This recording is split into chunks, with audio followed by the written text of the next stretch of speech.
Hey everyone, welcome back to my channel. তো আজকে নিয়ে এলাম আবারও একটা মজাদার রেসিপি আলু আর সুজি দিয়ে। এটার নাম হলো আলু আর সুজি দিয়ে ফ্রেঞ্চ ফ্রাই। তো এটা আমার স্টাইলে আমি করব। যদি তোমাদের ভালো লাগে ভিডিওটা, অবশ্যই সাবস্ক্রাইব করে আমার পাশে থাকবেন। বেশি কিছু লাগে না এই জিনিসগুলি করার জন্য। লাগবে সুজি আর আলু। আশা করি এইগুলি সবার বাড়িতেই থাকে। তো চলো শুরু করি। তো আলুটাকে আমি আগে থেকেই বয়েল করে রেখেছিলাম, আর সুজিটাকে আমি এখন একটা ডো বানিয়ে নেব গরম জলে, মানে কড়াইয়ের মধ্যে দিয়েই আমি এটাকে করে নেব। সুজিটাকে বসানোর আগে আমি ভালো করে আগে আলুটাকে ম্যাশ করে নিই।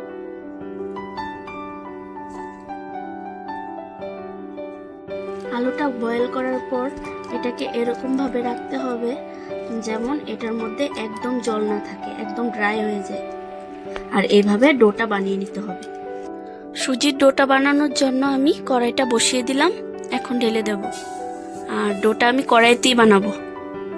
পরিমাণ মতো একটু লবণ দিয়ে দেব, একটু ভালো করে ভেজে নিই, তারপর জল দিয়ে ডোটা বানিয়ে নেব।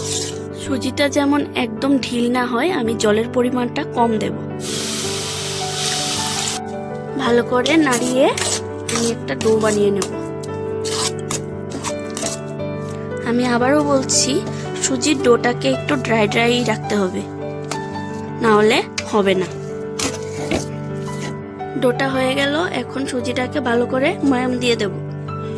সুজির ডোটাকে ভালো করে কড়াইতেই ডোটা ভালো করে সফট বানিয়ে নেব। ডোটাকে সফট করে মেখে নিয়েছি। এখন আমি এটার মধ্যে আলুর ডোটা একসাথে দিয়ে মেখে নেব।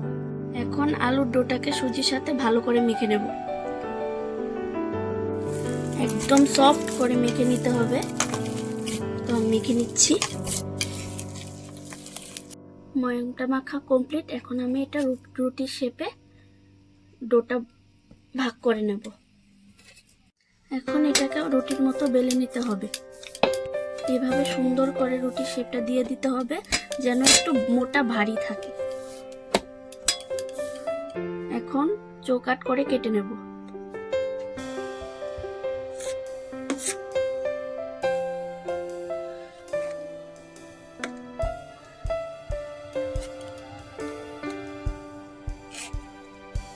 তো চৌকাট করে কেটে নেওয়া হয়ে গেল। এখন লম্বা করে কাটবো।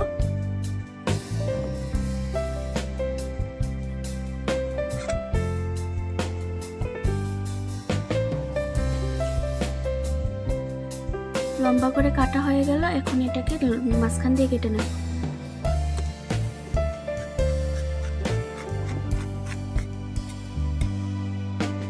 এখন এখান থেকে একটা পিস নেব, নিয়ে ফ্রেঞ্চ ফ্রাইয়ের শেপ দিয়ে দেব।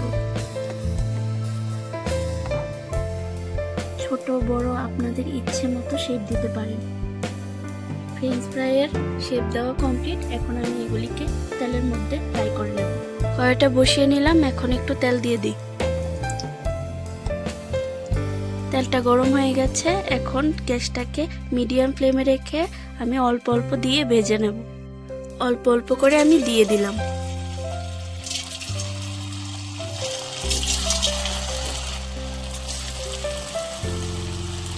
অল্প অল্প করে দিতে হবে, না হলে একটার সাথে একটা লেগে যাবে। ভালো করে উল্টিয়ে পাল্টিয়ে ভাজতে হবে লাল হওয়া পর্যন্ত। এরকম করে লাল লাল করে ভেজে নিতে হবে।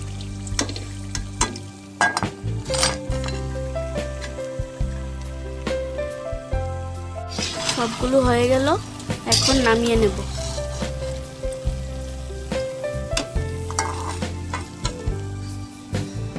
নামিয়ে নিলাম, এখন তোমাদেরকে সার্ভ করে দেখাচ্ছি। তো দেখো কত সুন্দর হয়েছে, কত ক্রিস্পি হয়েছে। আওয়াজটা শুনলে তোমরা বুঝতে পারবে। আর আমি এটাকে সসের সাথে সার্ভ করব। আর নেব মেয়োনিজ। নিলাম সস,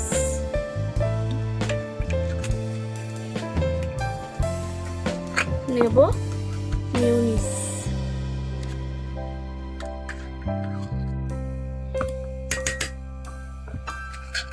আর এইভাবে একটা নিয়ে তারপরে এরকম ভাবে ডুবিয়ে একটু সস লাগিয়ে খেতে যা লাগবে। ঘরে থাকা অল্প জিনিস দিয়ে এগুলি বানানো যায়। আপনারা বাচ্চাদেরকে খাওয়াতে পারেন, অনেক খুশি হবে। এটা ফ্রেঞ্চ ফ্রাইয়ের মতো, কিন্তু এটা ফ্রেঞ্চ ফ্রাই না। আমি এটা আলু আর সুজি দিয়ে বানিয়েছি।